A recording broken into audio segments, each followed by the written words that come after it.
नमस्कार मेरे प्यारे दोस्तों, समाजशास्त्र की इस सीरीज़ में आज हम संस्थाओं के बारे में पढ़ेंगे। देखिए, आप सुने होंगे कि संस्था क्या होती है, कैसी होती है, आप अलग तरीके से रटे होगे। आज मैं आपको दूसरे तरीके से याद कराता हूँ। आप पहले ये समझिए कि धर्म एक संस्था है, विवाह या शादी एक संस्था है, आपकी जाति एक संस्था है। अब आप इनका कैसे परिभाषित करोगे ना, इनको, वही आपकी संस्थाएं। जैसे मान लीजिए धर्म ही है, तो मनुष्य की मौलिक आवश्यकताओं के लिए, मतलब धर्म हमारी ज़रूरत के लिए, या विवाह है मनुष्य की मौलिक आवश्यकताओं के लिए जो नियम बनाए गए, विधि बनाए गए और कार्यप्रणाली बनाई गई, जिनको समाज मान्यता देता है, वो कहलाती हैं संस्थाएं। समझ रहे हैं? मनुष्य की ज़रूरतों के लिए, आप विवाह को ही सामने रख लीजिए, मनुष्य की मौलिक ज़रूरतों के लिए जो नियम बनाए गए, जो विधि विधान कानून बनाए गए, जो कार्यप्रणाली विकसित की गई, जो समाज द्वारा मान्यता प्राप्त है।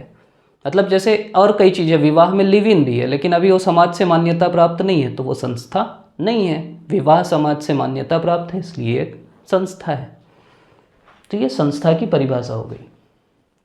अब इसकी विशेषता क्या है? संस्था अधिक स्थायित्व देती है समाज को। जैसे विवाह ही है, वो अधिक स्थायित्व देगी ना आपके समाज को, मतलब ये अधिक स्थायी हैं भी।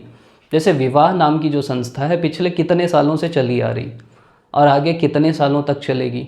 धर्म नाम की जो संस्था है, कितने सालों से चली आ रही और चलेगी, तो ये स्थायी हैं।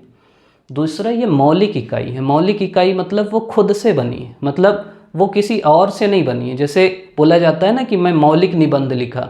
मौलिक निबंध मतलब अपने दिमाग से सोच के लिखा, मैं और कहीं से पढ़ के कॉपी पेस्ट नहीं किया हूँ। तो ये जो संस्थाएं भी हैं, ये खुद मौलिक इकाई हैं। मतलब धर्म एक अलग से इकाई है, धर्म से ही पूरा समाज चल रहा है। अगला है इनका सुस्पष्ट उद्देश्य है।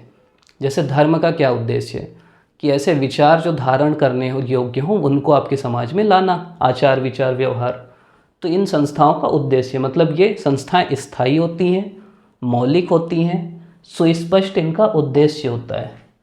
अगला अमूर्त होती हैं। मैं आपको पहले ही बताया था, एक होता है मूर्त। जैसे आपका समुदाय है, वो मूर्त है, वो दिखता है आपको।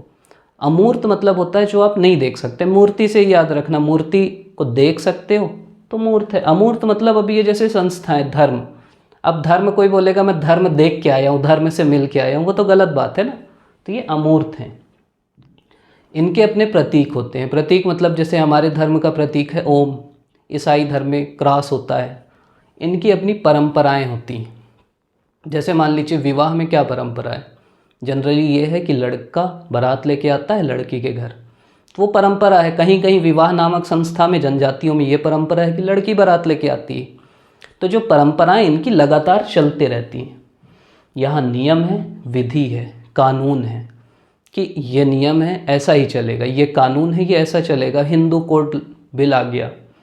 और अगली चीज़ है कि इसको समाज द्वारा मान्यता प्राप्त है। जैसे बहुत सारी और चीज़ें हैं जिसको आप बोल सकते हैं कि संस्था है, लेकिन संस्था वही होगी जो समाज से मान्यता प्राप्त होगी। समाज मानेगा कि हाँ ये सही है, और वो उतने सालों से चल रहा है, इसलिए वो संस्था कहला रही। उसके बाद क्या है कि इसका महत्व क्या है। मतलब ये तो चलिए पहले हम बता दिए इसकी विशेषताएं क्या है। सबसे पहला महत्व है मानवीय आवश्यकताओं की पूर्ति। मतलब आप विवाह से ही ले लीजिए, धर्म से ही ले लीजिए। जैसे मानव की ज़रूरत है ना कि भाई आपको तो भगवान की ज़रूरत पड़ेगी, धर्म की ज़रूरत पड़ेगी, तो मानव की जो आवश्यकताएं हैं उनकी पूर्ति के लिए ज़रूरी है। दूसरा है परिस्थिति और भूमिका का निर्धारण। ये हम लोग आगे पढ़ेंगे भी, तो ये भी निर्धारण करने वाली आपकी संस्था ही है। संस्था ही आपको बताएगी कि आपका समाज में स्थिति क्या है और आपको कौन सा रोल निभाना है। तीसरी चीज़ है आपके व्यवहार पे नियंत्रण रखेगी।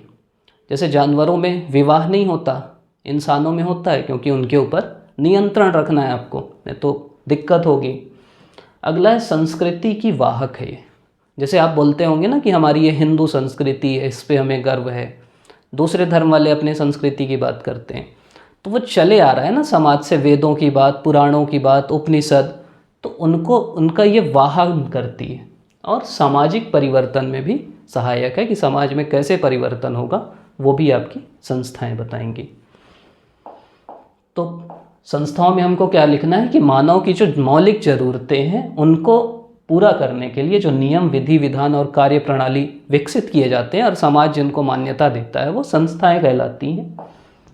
विशेषताएं क्या हैं? पहले तो ये स्थायी होती है, मतलब चले आ रही। दूसरा, मौलिक होती है, खुद से बनी है। तीसरा, उद्देश्य इनका स्पष्ट होता है कि इसलिए बनी है। अमूर्त होती है, हम छू नहीं सकते। प्रतीक होते हैं इनके। परंपराएं होती हैं, नियम होता है, कानून होता है, समाज से मान्यता मिलती है। महत्व क्या है इनका? एक तो मानव की जो ज़रूरतें हैं उनकी पूर्ति करती है, परिस्थिति और भूमिका का निर्धारण करती है, हमारे व्यवहार पर नियंत्रण करती है, हमारी जो संस्कृति है उसका वाहक है और समाज में परिवर्तन में सहायक है। तो ये हमारी संस्थाएं हैं। इतना आपको लिखना है, ज़्यादा से ज़्यादा 10 नंबर का आना है और इतना बहुत होता है, मतलब इतनी जगह भी नहीं रहती, तो आप पॉइंट में लिख दीजिएगा। और ये मैं इसलिए ऐसा बना दिया कि ये एक तरीका है कि ऐसा भी आप लिख सकते हो, तो थोड़ा इंटरेक्टिव लगेगा। आप अभी तक वीडियो देख रहे हैं, इसके लिए आपका बहुत बहुत धन्यवाद।